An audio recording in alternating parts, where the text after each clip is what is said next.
नमस्कार मित्रों, आज चिंतन में आत्म सुधार से ही सच्ची शांति। पराश्रित होने पर मनुष्य को अपना सम्मान खोना पड़ता है। वह दूसरों की दया पर निर्भर रहता है, अतः इससे उसकी मानसिक स्वतंत्रता प्रारंभ हो जाती है।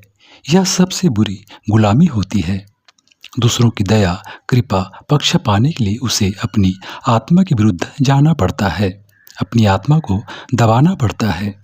अतः दान लेना हमारे लिए शर्म की बात होनी चाहिए। जो दूसरों की भिक्षा प्राप्त करके जीवन में सुख और सफलता चाहते हैं, उन्हें सिवाय कष्ट, निराशा, पश्चाताप और निरादर के और कुछ नहीं मिलता। अतः अपने पैरों पर स्वयं खड़े हों, दूसरों का मुंह न ताकें। तुम मनुष्य हो, कुत्ते नहीं, कि किसी ने दया करके एक टुकड़ा फेंक दिया और तुम दुम हिलाने लगे। तुम ईश्वर के महान पुत्र हो, तुम सर्वसमर्थ हो, तुम क्षमतावान हो, तुम केवल अपने असीम बल को भूले हुए हो। अपने ऊपर भरोसा रखो, अपनी महानता को सोचो, अपने अज्ञान का परित्याग करो। शेर के पुत्र होकर तुम बकरियों की तरह क्यों मिमियाते हो? याद रखो, भगवान ने तुम्हें हाथ, पैर, बुद्धि सब दी है। यदि परिस्थितियां अनुकूल नहीं है और तुम्हें कभी दूसरे का आश्रय ग्रहण करने को बाध्य होना पड़े, तो उससे जल्दी से जल्दी भागने का प्रयत्न करो। आत्मनिर्भर बनो। संसार के हर दुर्जन को सज्जन बनाने की, हर बुराई की भलाई में बदल जाने की आशा करना वैसी ही आशा है जैसे सब रास्तों पर से कांटे कंकर हट जाने की।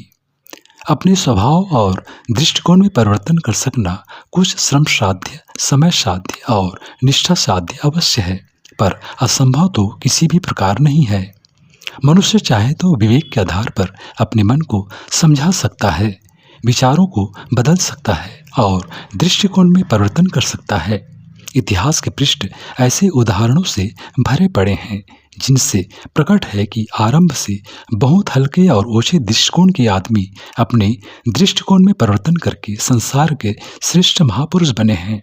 इसी प्रकार ऐसे लोगों की संख्या भी कम नहीं है जिनके विचार जब तक ऊंचे रहे तब तक प्रतिष्ठा के उच्च आसन पर अवस्थित रहे, पर जब उनका अंतःकरण कलुषित हो गया, विचार घटिया हो गए, तो उनका जीवन क्रम भी पतोन्मुख हो गया और भी अधोगति को प्राप्त हो गई।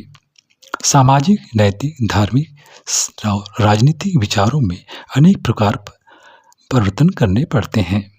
इसी प्रकार यदि मनुष्य चाहे तो विभिन्न समस्याओं पर विचार करने के अपने तरीके को, सोचने के ढंग को भी बदल सकता है। मित्रों, अपनी विचार शैली की त्रुटियों को समझ सकना और उनके सुधार में संलग्न होना यद्यपि बहुत बुद्धिमत्ता और उच्च साहस का काम है। वह कठिन भी है, लेकिन असंभव नहीं माना जा सकता।